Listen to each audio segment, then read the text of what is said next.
guys! Welcome back to my channel. For today's video, tayo ay magkakaroon ng unboxing. Yes guys, I'm super excited na gawin tong unboxing na to ngayong araw. Like, ito yung first time. So bago tayo mag-start sa ating vlog or sa ating unboxing, gusto ko muna magpasalamat first of all sa Popstar Influencer Philippines sa pag-reach out sa akin to join their campaign with the Danskin page. So obviously guys, yung ating i-unbox for today is galing sa Danskin page. So ito siya guys. So ito siya, the Danskin apparel or Danskin active wear. So bago tayo mag-start or bago natin talaga simulan yung ating unboxing for today, may kwento ko lang na siya. Dahil sabi ko nga kanina, napanalunan ko siya from a campaign. So yes, sumali ako ng campaign which nangyari noong December last year, 2019. And itong Danskin apparel natin ay na-receive natin, I think, January ata or February this year, 2020. So ito yung campaign na yun guys. Ayan yung picture. And yung campaign na yun is about how to stay fit during the season of December. So last year, alam niyo naman guys na kapag December, ang daming makakain sa bahay ng friends nyo, and even sa bayan. As in, marami talaga. Sa street foods, mga ganyan. So, yun yung campaign, and makikita nyo yan sa aking IG account. So, nakalagay sa description box yung link ng aking IG account, and yung other social accounts ko. So, kung gusto nyo i-follow nyo ako, yan, andyan siya. And, yun guys, luckily, tayo ay isa sa napili, or tayo ay isa sa nanalo sa campaign nila. And thank you guys. Thank you sa mga friends ko. Especially sa nag-take picture na yan kay Eliza. Hi Franny! Ayan, see you soon pagbalik ko ng Manila. So yun guys, let's get started. So yun guys, kung makikita nyo siya, ayan, meron siyang ribbon, and yung ribbon niya is may nakalagay na Danskin. So sobrang nakikitan lang talaga ako dito guys, dahil yung na color block siya. Sana all good.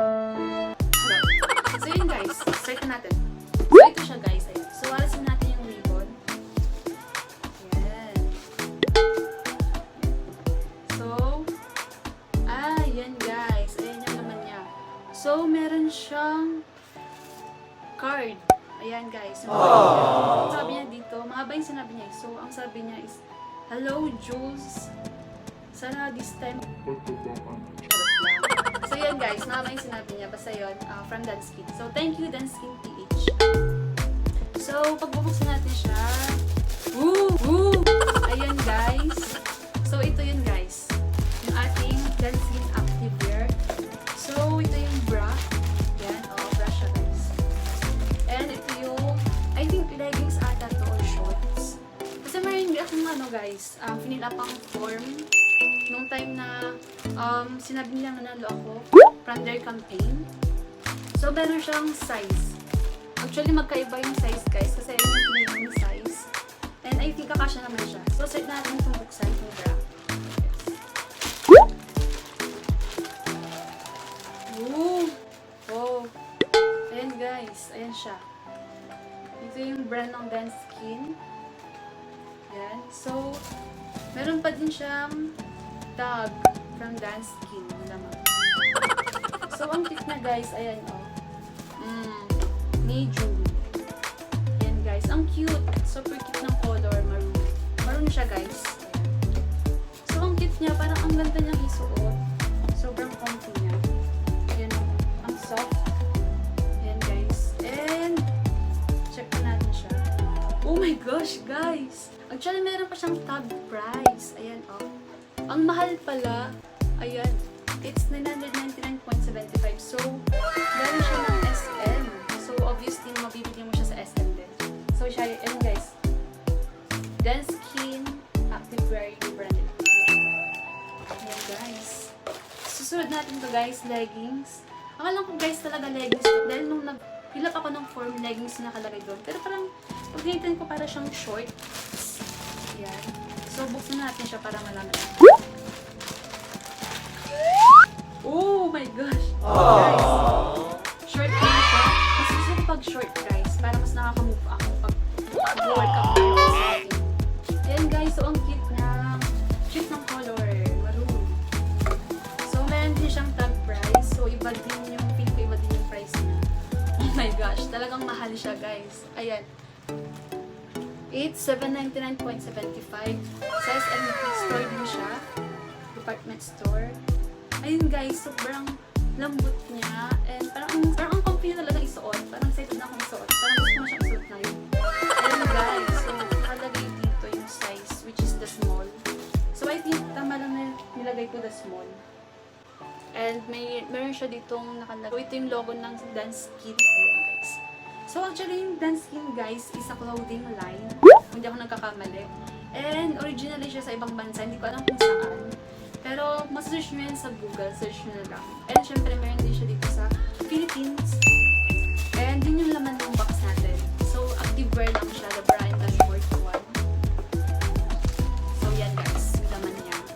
And actually guys, alam mo na overwhelm ako. Kasi nung time na sumasali ako or pinag-isipan ko kung sasali ako talagang hesitant ako talagang kung sasali talaga ako ganyan.